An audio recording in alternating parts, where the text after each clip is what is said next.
All right, everybody. This is the Haitian FREE Thinkers radio show. I am Reggie, and my co-host is James. We're going to jump right into it. Did you get my message on Facebook, James? No, not really. I must have missed that. Okay. It's all right. I just wrote you now. You said that you want to stop by 12:30? Yeah, about 12:30. Okay, no problem.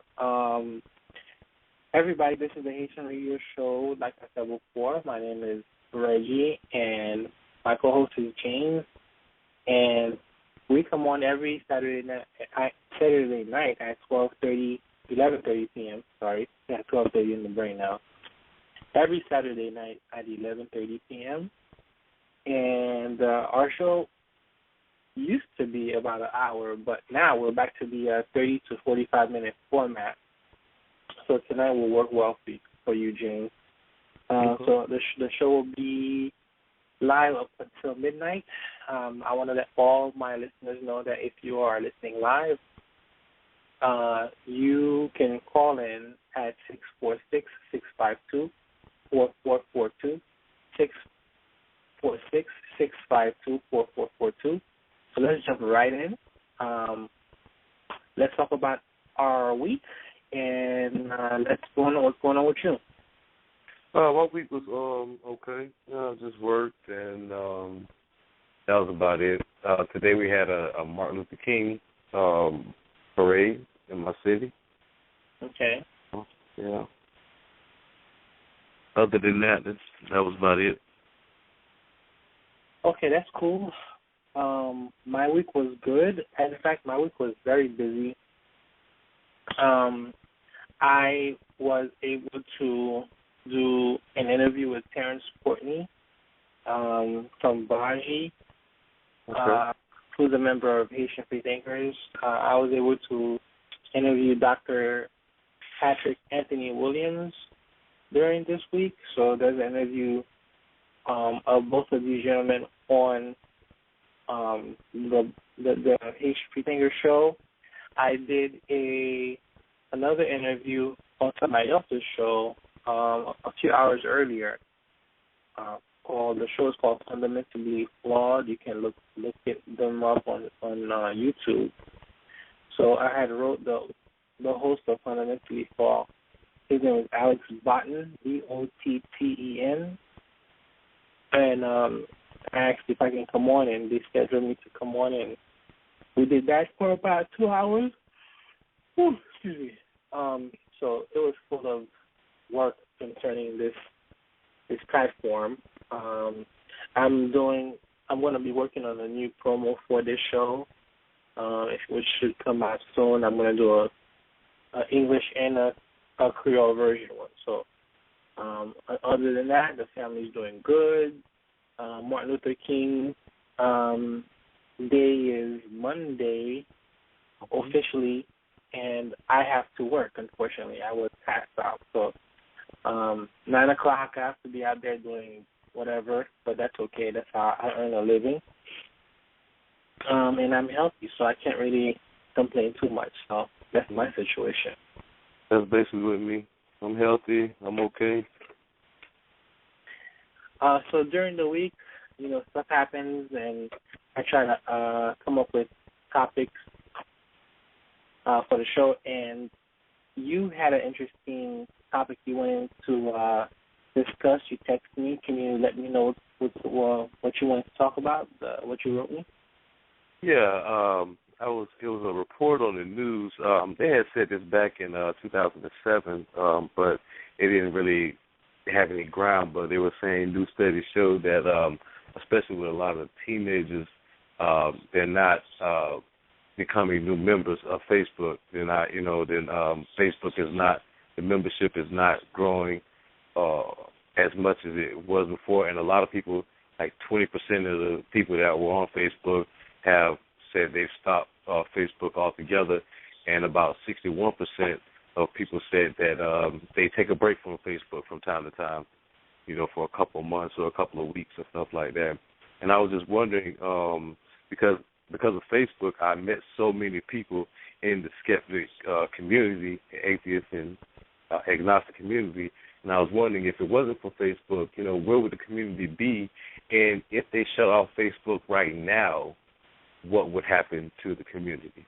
Because, and will we still be in contact, and will we have to come up with our own social networking site or app or something like that for us to all stay connected? Because I've met some wonderful people through Facebook that are in the skeptic community, and I would not want to lose communication with any other people that I've met, even the ones who are a little bit more extreme than I am, but I still wouldn't want to lose communication with any of those people. That's a great question. So the question is, what will we do if Facebook went away?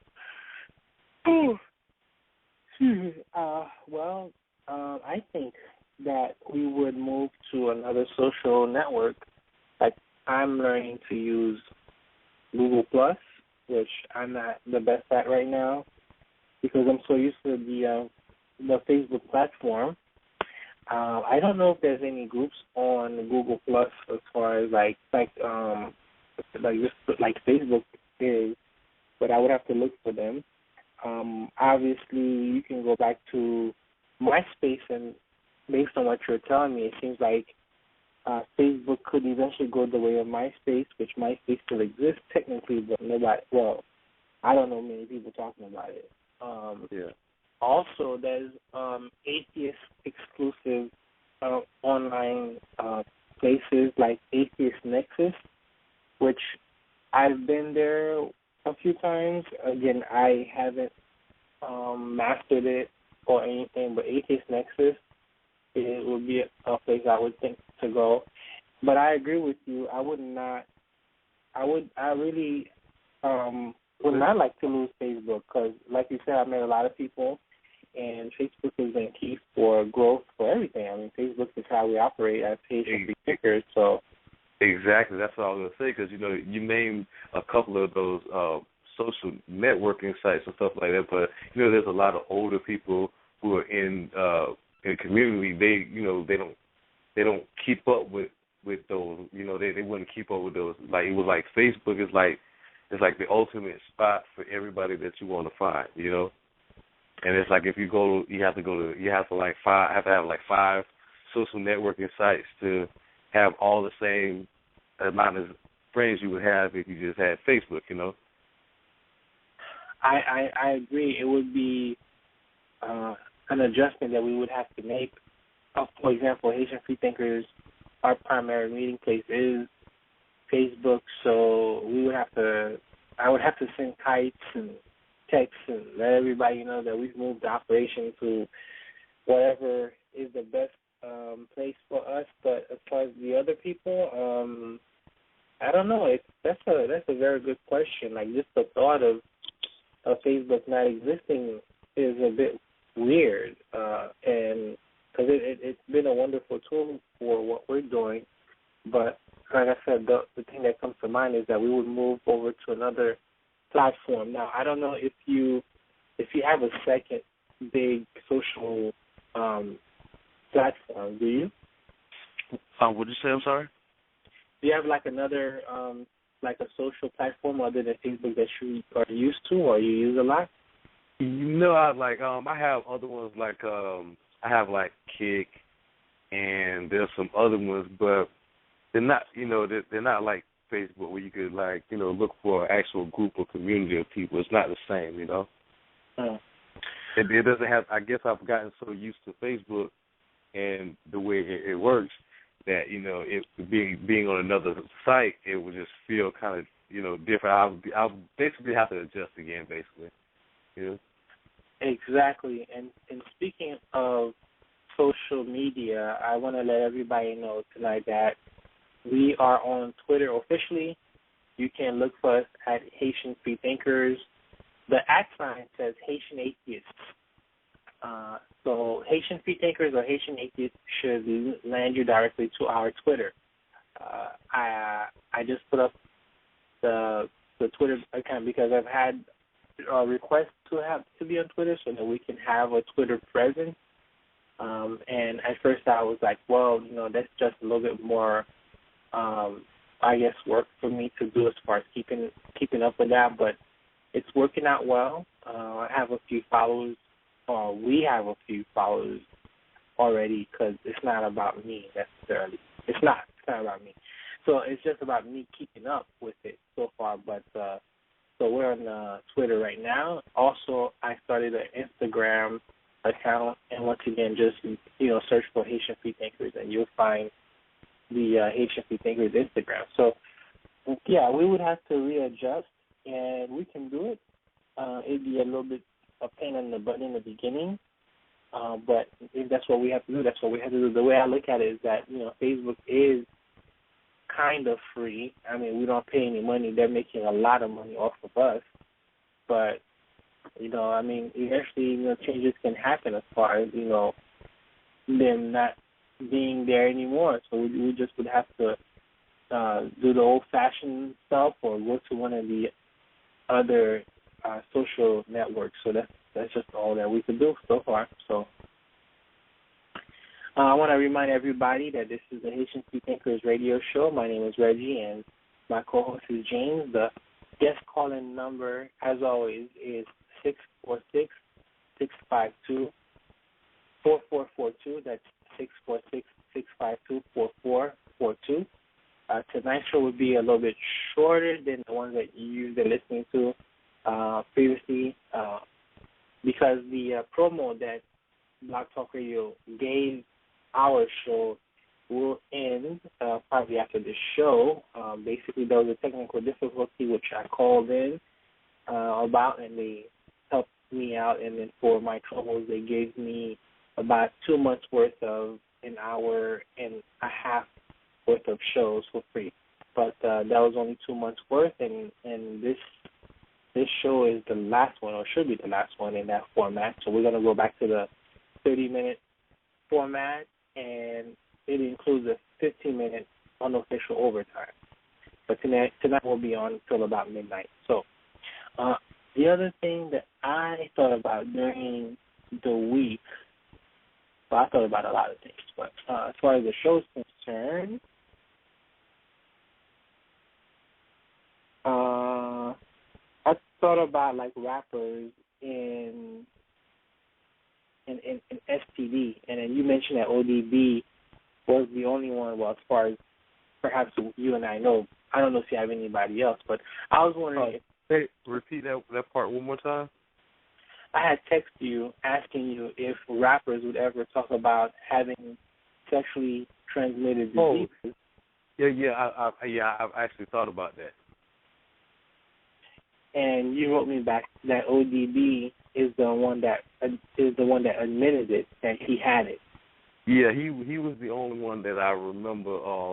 He admitted that he had gonorrhea, and he had admitted that he had got burnt twice, as a matter of fact. Yes, I do remember him saying that. I don't remember the song off the top of my head. Do you? No, it wasn't a song. It was actually an interview. They were following him for an entire day, and he got picked up in a limo. Him and his wife and kids. They went to the food stamp office. He went and picked up food stamps, and they were interviewing him, and they were talking to him, and he was saying. And at the end, after he said he got burned twice, he said, "Kids, that's why you should always wear a condom." I remember that. Okay. So there you have it. The reason why I asked that question is because I'm trying to see basically what kind of are the subject matter of rappers, is it diverse?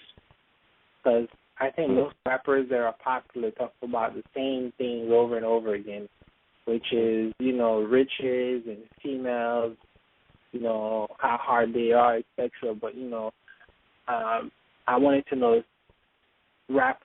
what topics that other than STDs that, you've heard other rappers mention about that a lot of people would shy away from for different reasons. Like, who do you know has been brave enough to go talk about different things and been creative and honest? Well, okay, there's a rapper, Macklemore. with Ryan Lewis that did the song Same Love, and in the song Same Love, he's talking about his story growing up, and he was talking about how when he was young he thought he was gay because he had an uncle who was gay. He had another uncle that was gay, and I guess, having feelings and seeing everything around him, in the rap he said that he thought he was gay, and he approached his mom about it, and his mom was like, no, you've liked girls ever since you were in pre-K, you're not gay, and then he was like, I guess that was it, because he did an interview and he was telling a story about how the rap came apart, how the rap came along, and he wrote his story. Okay, I have to look that up. Do you know if the song is on YouTube? Oh, the song is on YouTube. The song is probably one of the number ones, with the top 10 songs right now. Okay, in the top 40, in the top 40. It was a very popular song when it came out too. Okay, all right. I see. Same Love featuring Ryan Lewis. Yep, Macklemore featuring Ryan Lewis. Okay, so I'm gonna check that out. So since this is MLK weekend, the other question that I asked was, assuming that MLK was alive today, would he support LGBT issues like marriage equality? Me personally, I think he would, because, just like the president, when he first came in office, he wasn't really saying anything too much about, LGBT community and everything. He said a little bit, but he wasn't really, coming along, saying everything that I guess they wanted to hear. But then after a couple of years and all that, he said that he had, I forgot what it was. He went through a transformation or something like that, and he learned tolerance and stuff like that, and he was watching the little girls or something. He was just telling a story, and he said that he had a heart-changing moment to where, he felt like, what, these people deserve the same rights as me and my wife do. And so that's when he started pushing the marriage equality. I would hope so. I would hope that he would use his popularity to do the right thing, even though he was a pastor. So there's something else I've thought about too, though. Along with that, if he was, though he did that famous speech and everything like that, and he was part of the civil rights movement and everything, I hope this is not wrong with me to say this, but I think the assassination is what really elevated him to the status where he is, because if he wasn't assassinated, he would still be just, I wouldn't say like a Jesse Jackson figure, like a higher or more important than a Jesse Jackson figure, but I wouldn't say he would still get as much reverence. So it wouldn't be like, hey, Dr. King, after you did that speech so long ago, how do you feel now? I wouldn't say it would be that important. They'll do a few interviews or something like that, but it wouldn't really be as, big like that. I think the assassination is, I don't know, that was just my thinking. You know what? That's an interesting question. Basically, his assassination made him more famous, basically, right? Yeah, it turned him to a martyr. Yeah, that might very well be the case. So who do you think is alive now that fits that mold? You think Farrakhan will become more famous if the same kind of thing happened to him? Yeah, but it would be if that happened to Farrakhan, it would be something. It would only be within only a certain small circle of the black Muslim population. It wouldn't be a worldwide thing like everybody does with MLK. Okay, I think that's pretty fair, and I think you're onto something there. That's a great thing that I'm gonna chew on. If MLK was alive, would he be as popular? But unfortunately, he was, assassinated, and but I would hope that he would be behind equal rights for everybody. But that was the other thing. One of the other things that I thought about during the week. The other question that I texted to you was, do rappers get paid for mentioning brands on their songs? Oh yeah, I do remember that text, and yeah, some of them do, but some of them didn't get permission, and some of them have gotten in trouble too. There was a song by T.I. long ago called Louis Rag. Mhm.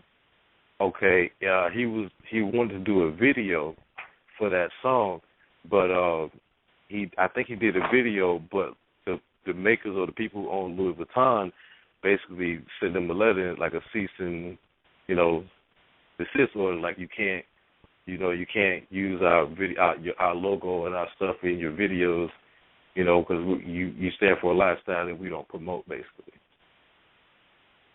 Okay, so was the video made? No, the video it wasn't made. Or if it was made, they definitely didn't use any Louis Vuitton anything in it. Now, some people, they have, liquor deals and sponsors, so when they, in their raps, they'll say, we're in the club drinking Ciroc or drinking Exclusive or something like that, or Patron, so they get, maybe an endorsement check or something like that.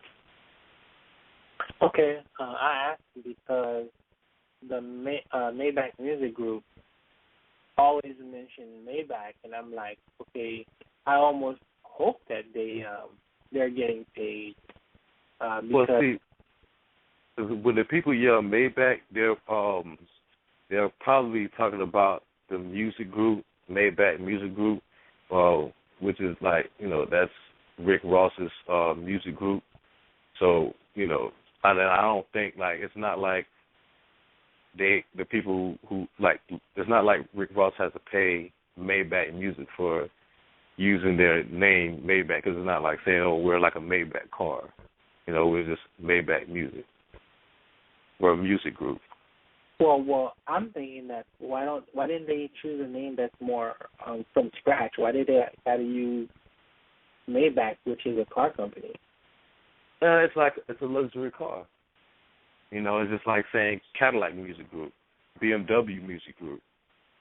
They're like the luxurious cars, or the Phantom Music Group, whatever, the Ferrari Music Group. They're just using the name because it's an expensive, rare, luxurious car. Okay, so you think Maybach has a problem with that? With somebody else yelling their name? Yes.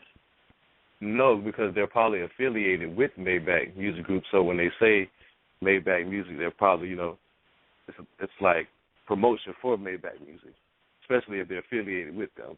That's like if I was cool with, say I didn't have a record deal, but I was cool with, let's say, Cash Money Records or something. I'm cool with Lil Wayne and them. We do business together.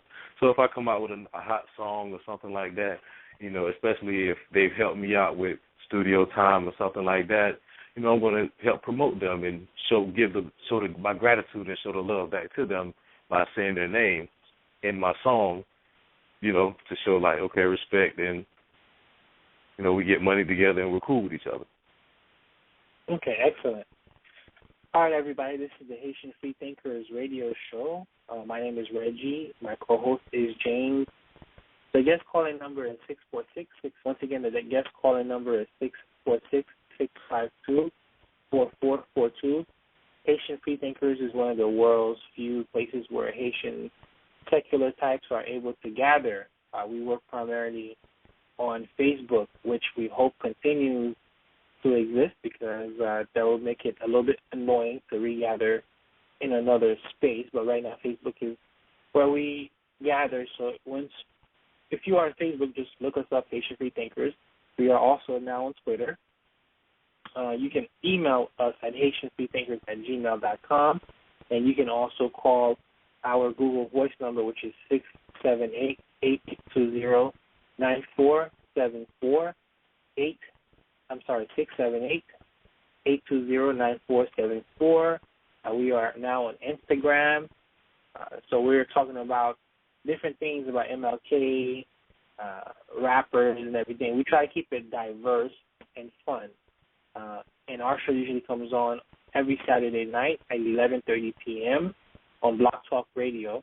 And as soon as I'm going to have us on iTunes so that you can catch up to our old shows, and that's what's going on. So the time is now 11:56 p.m. Last show, we had Tony calling from Ohio, and that was a very educational show. He gave us a lot of information. I didn't get a chance to look up some of the new people that he mentioned, but I will. But tonight we haven't had any callers, and we're switching back to the 30 to 45-minute format. So we cover MLK, we cover STDs with rappers. And are you working on Monday, or are you off? Oh, I'm off. I'm off on Monday. The boss man called me. He told me, hey, Monday, don't worry about it. Okay, that's good.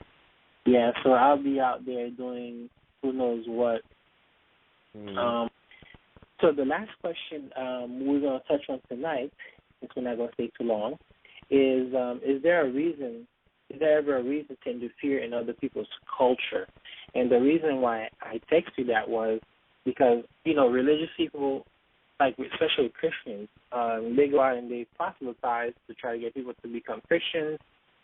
Historically speaking, they have used violence to get that accomplished, because of slavery. That's the reason why a lot of Haitians are Christians of one type or another, etc.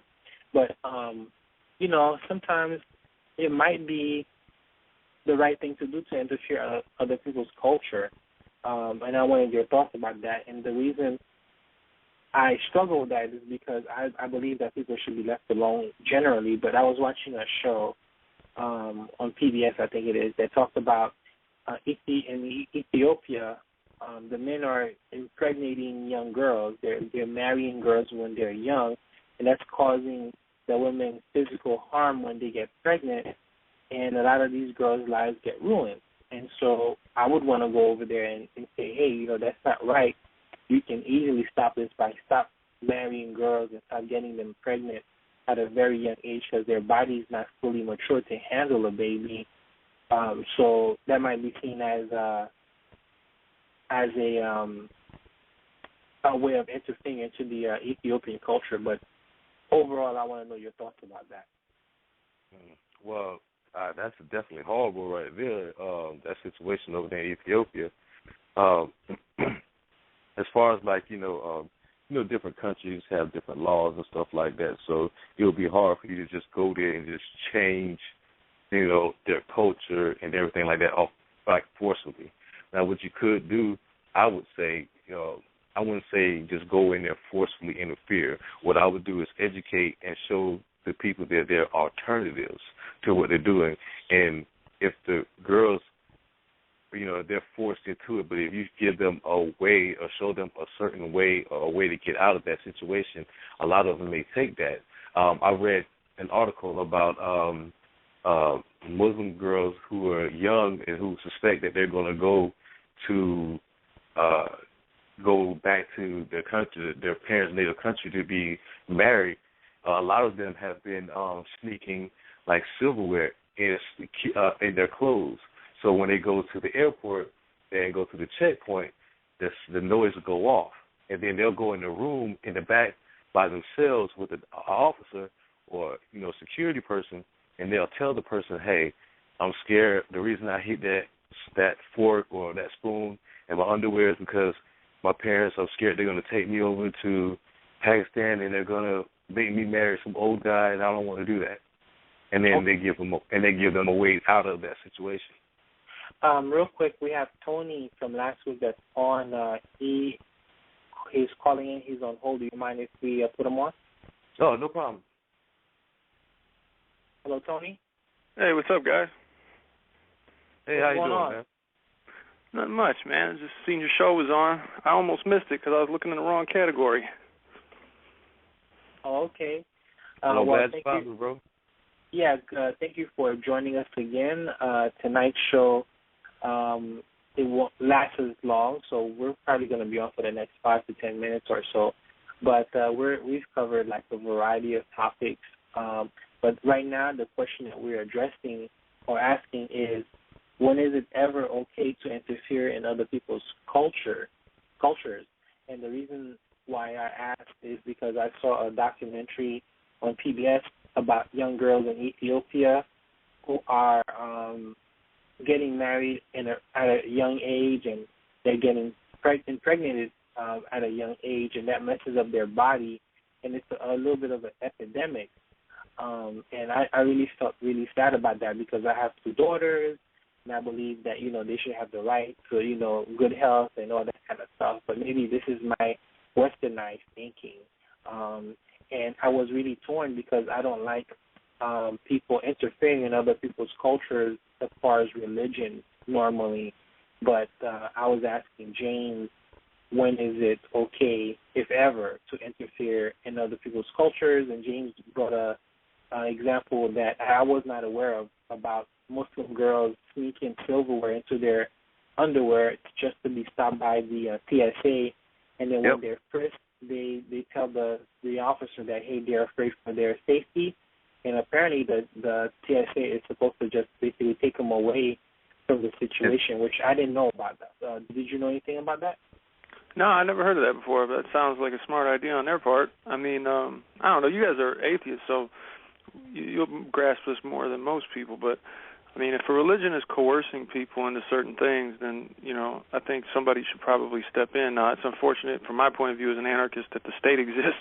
Otherwise, there would be, different private organizations that would handle that. But unfortunately, we have the state to deal with. We're in the world we are. So, and I do understand what you mean, too, though, like interfering in culture. Like a lot of the marriage ages, what's the age of adulthood, for example, that's cultural.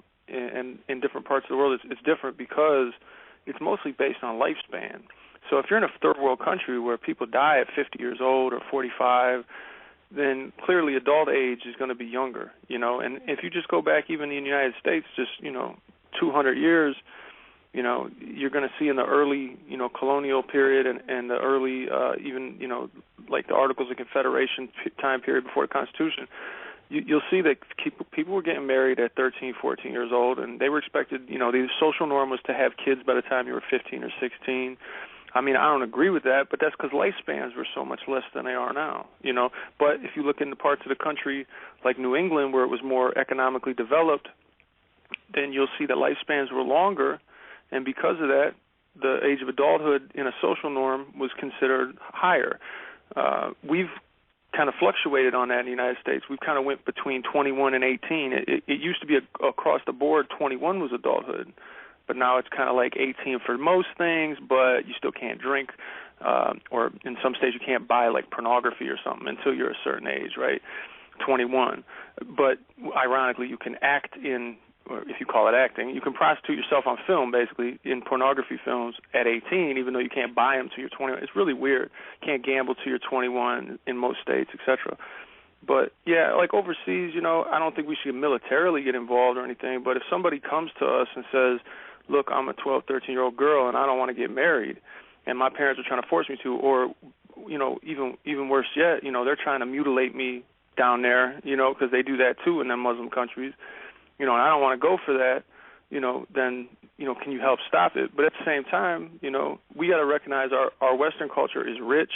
Our Western culture is, our religions are different. Like we'll look at, in the United States, genital mutilation of boys, circumcision, we look at that like it's normal.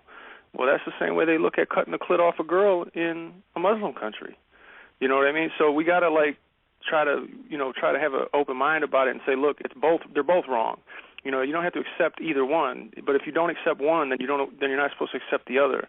Any mutilation is, of a body is wrong without the person's consent, and children can't consent to that. And, getting married before you're old enough to be at the age of consent ain't right. Any coercion is wrong generally. I mean, I don't know. What do you guys think? Do you think I'm way off base on this, or? No, I'm in total agreement. I'm with you.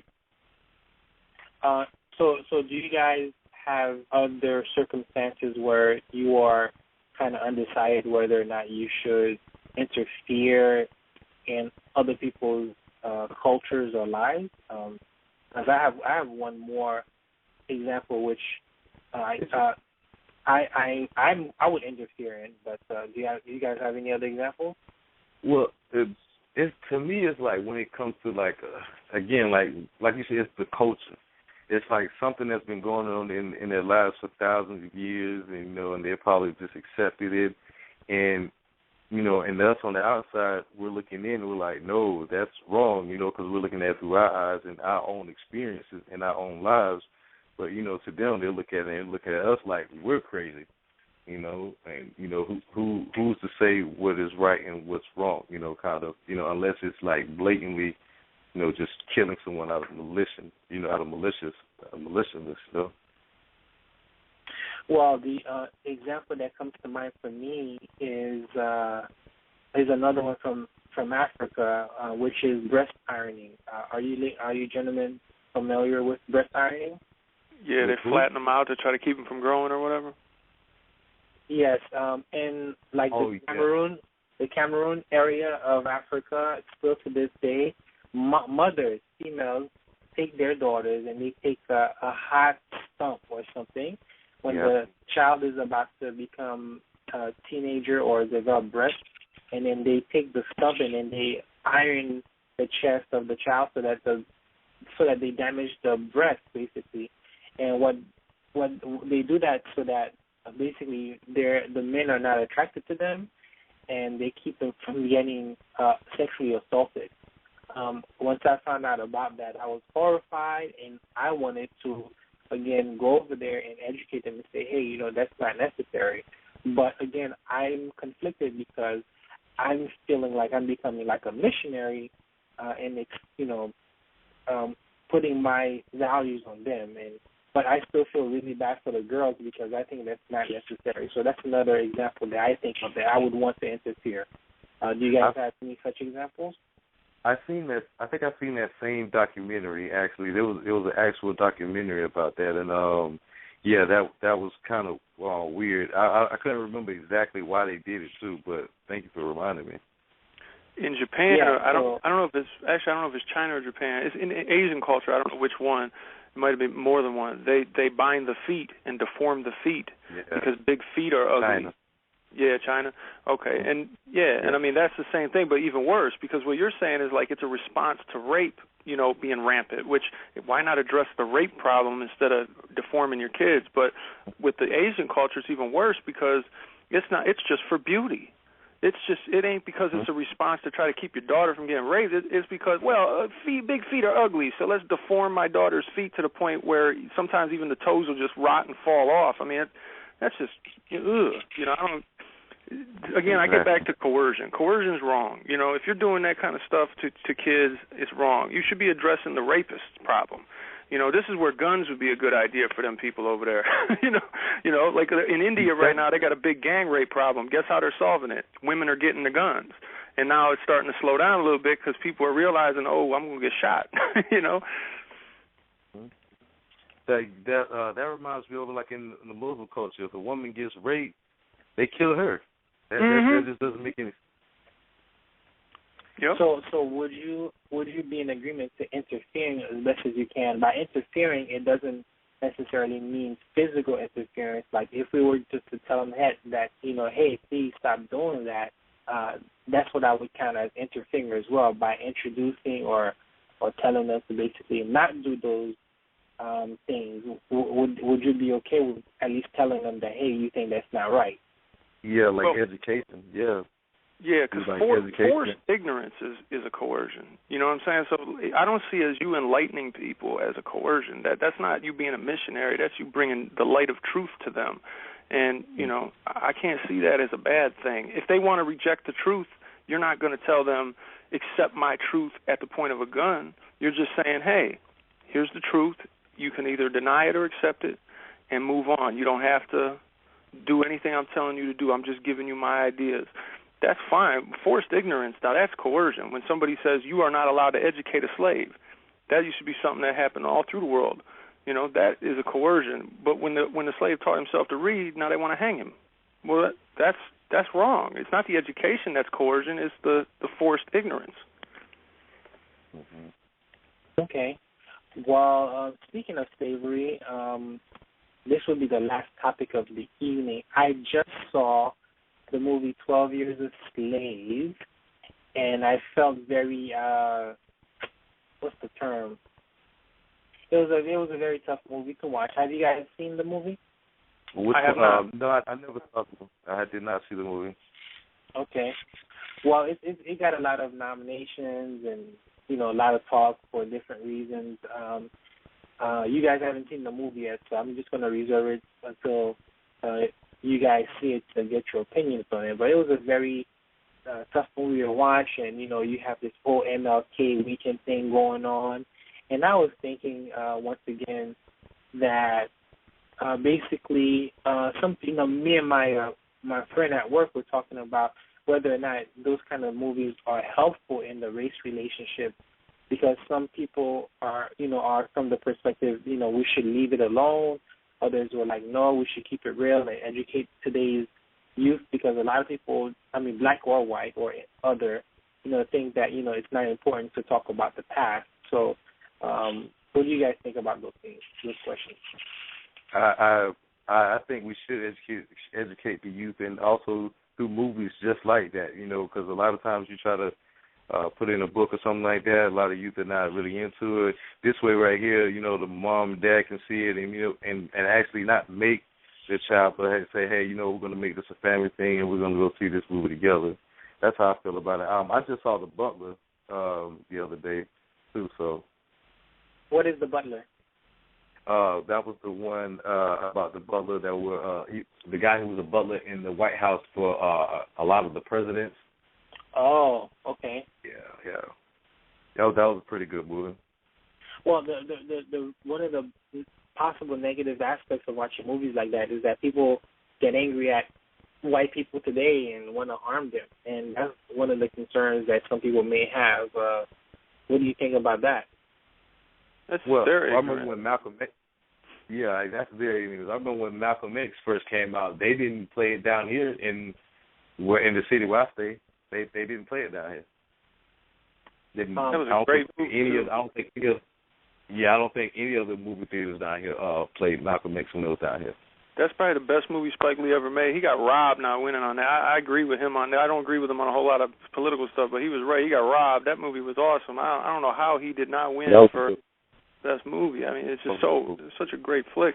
And then, like, to your point, like, I think a lot of it is political correctness, and you know, if we're gonna, you know, our art does not dictate life. Life dictates art. You know what I mean? So if people get angry and go out and cause violence because of a movie, then there's something wrong with them. There ain't something wrong with the movie, because millions of other people watched it and didn't go do that. You know, same thing with music or anything else. Art can't make you do something. There's something going on at home or something in your brain where you're going out causing violence because of a piece of art. And like, I think Quentin Tarantino caught a lot of stuff off of the Django Unchained movie. I saw that movie. It was gratuitous, but that's the kind of movie he does. Is everything is violence is gratuitous. Everything. It's that movie just happened to be the dialogue was gratuitous, dropping the N-bomb every other word. But face it, that's probably how they talked. You know what I mean? So politically correctness gets out of hand with people, and they think they can take offense to everything. You don't have a right to be offended. I mean, you can be offended, but you don't have the right, like, oh, you're violating my rights by offending me. Nobody's violating your rights by offending you. You can walk out the theater, or you don't have to go see it, or you don't have to support that filmmaker or whatever.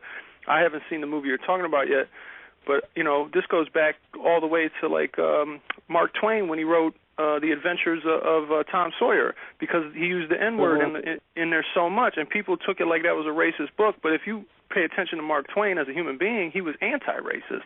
The book is really giving a narrative of how racism is wrong. You know what I mean? You know, when I was in school, I thought when all those times when they were saying he said all those N-words or whatever, he was saying the nigga so many times, to me, I think it was like almost like whenever a white person read that, they were like, well, God, dog, he's saying the word nigga so much. Like, right. Wow, you know, it was like I didn't realize, you know, how many times we say that. I think it was almost like, I don't know the word for it or the term for it. It was like almost like a kind of reverse psychology type thing. I don't know. Exactly. It made people, you know, when he wrote it, it wasn't as shocking as a word as it is now, but it was released in the UK first. It wasn't released in the United States for another, I think, a year afterward. So he released it in the UK where people weren't used to that. They had already, when he wrote the book, slavery was over for about 10 years, I think, whereas in the UK it had been abolished long before that. So they were all very shocked. Their culture had moved on in a lot of ways, and they're like, this is how Americans talk? Like, wow. And it really just, to them, they got the book because the book was a narrative to try to say, look, here's a boy whose father, like Huck Seed's father was, Huckleberry Finn's father was like an alcoholic and all that, and was basically enslaving his child. When they came into money in the book, because it was a 2-book series, The Adventures of Tom Sawyer and The Adventures of Huckleberry Finn. Huck Finn's dad basically, he waited till his kid came into money, and then every time he wanted money, he'd come around and beat his kid and ask for more money, demand more money. So the kid tried to run away from his father's abuse, which basically was an allegory for slavery. And then when he ran away, he ran into the slave from his family that was running away too, and he realized, I have more in common with this runaway slave than I do any other human being on the planet. And they ran together for a long period of the story. So it's, it's gratuitous, but it's done for a reason. It's done so that people, and like you said, it shocks white people today to the point where they've changed the book even. Like there's versions of the book where they've changed the N-word to another word in order to, try to make it more palatable. Yeah. But they shouldn't do that. They should let us experience how horrible and how stupid that institution and that society was and how much better of a society we live in today. They don't do that, though, because if they do that, then it's not PC. And PC is like the death of free speech, you know what I mean? Everybody wants to be politically correct about everything. That's why I didn't like the way that Tarantino overused the word, but at the same time, that's the way he does movies. Even though that's probably how they talked back then, I think he even took it further than what they would have taken it in real life, because he made a joke out of it the entire movie. But that's the kind of movie he writes. But he handled it the right way. He refused to back down. He refused to apologize, and he should, because it's art. And if you can't make offensive art, then the art's dead. There's nothing left. He caught flack when he did Pulp Fiction. There was even actually a story that him and Denzel Washington got into it at the Academy Awards because he used the N-word so much. When the guy got killed. When he was in the movie as an actor. Yeah, and he was in the movie and acted, and he was at the Academy Awards, and they said that him and Denzel Washington got into a little argument or a little scuffle about that. Wow, I didn't know about all that, and that's what the Haitian Free Thinkers show brings to you for everybody who's listening or will listen. Once again, the guest calling number is 646-652-4442, 646-652-4442. You're listening to James and Tony in Ohio, who's joining us once again. And we're going to wrap up the show tonight. It's 12:19 in the a.m. I'm going to put the show on iTunes really soon. So for everybody who's listening out there, you'll be able to catch up to past episodes via iTunes really soon. So we covered basically most of the topics that I wanted to cover tonight. Is if there's anything that you are going to start researching on for next week's show, kind of give us a brief preview. So Tony, hopefully you join us again, but tell us some of the things that you're interested in looking into that you might bring in for next week. You talking to me or are you talking to Reggie? Both you and James. Oh, James, okay. I'm sorry. I had you confused. Your name's confused. I'm sorry. Okay, well, me, like I said, I'll be keeping my ear open in the entertainment world for any atheist news or any news that may be relevant to us that I can bring to the show, just like I did with the Facebook thing like that. And I'll be researching just about anything, like I say, that comes along that hits my ear that I think to be interesting for the show. Okay, what about you, Tony? Will you be able to join us next week? And if so, what kind of things would you like to discuss? Well, what is the regular time the show's on again, so I can make sure I catch it on time this time, because I almost missed it. The show comes on 11:30 every Saturday night, Eastern Standard Time. Okay, yeah, I'll try to be on time next time. I'm just glad I caught the tail end of it. I mean, I don't have anything for you guys, topic. You pick your own topics. It's your show. I'll come in and be more than pleased that you bring me on the air and let me give my opinion. I enjoy your company, and you're doing a good job doing this show, and it's nice to see some free thinkers out there. And I don't know, like, just keep looking up anarchism. I'm always going to push that. I was actually looking up a video today, but it wouldn't play on my device, so I guess I'll have to be looking up on another computer later on tonight or maybe tomorrow. That's cool, man. I appreciate you even trying. Yeah. Okay, so there you go. We'll leave it at that for tonight. My name is Reggie. My co-host is James, and also Tony in Ohio has joined us tonight. So this has been another episode of the Haitian Free Thinkers show. Next Saturday night at 11:30, we'll come back to you live. But until then, please have a wonderful and safe night and week, and we'll see you guys next week. Peace, everybody. Bye.